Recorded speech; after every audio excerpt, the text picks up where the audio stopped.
Урматтуу кесиптештер, мына ушу алтын казык ноутбугунда күндөлүк программасын кантип пайдаланабыз дегендер үчүн видео сабак.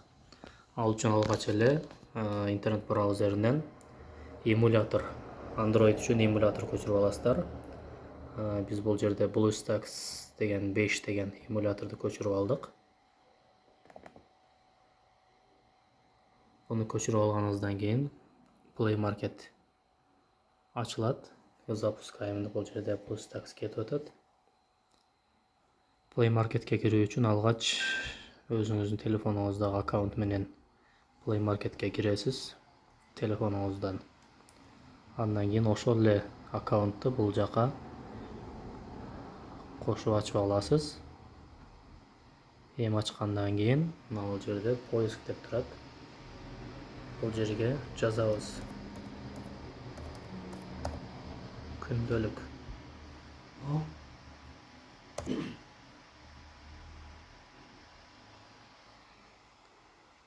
Поиск бастык.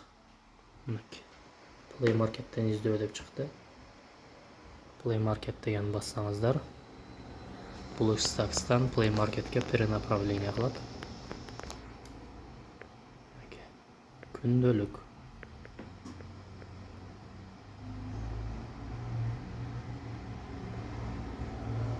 Электрондук күндөлүк.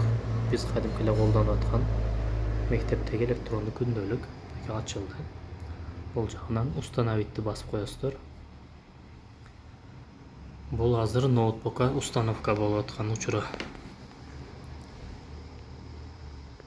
Установка болуп бүттү.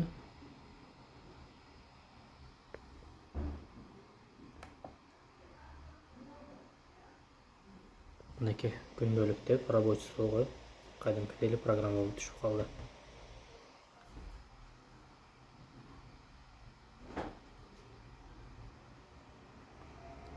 Мугалим үчүн кирүү дейт.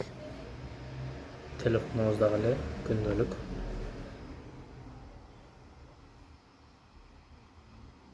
Бул жерге өзүңүздүн логин паролуңузду жазасыз.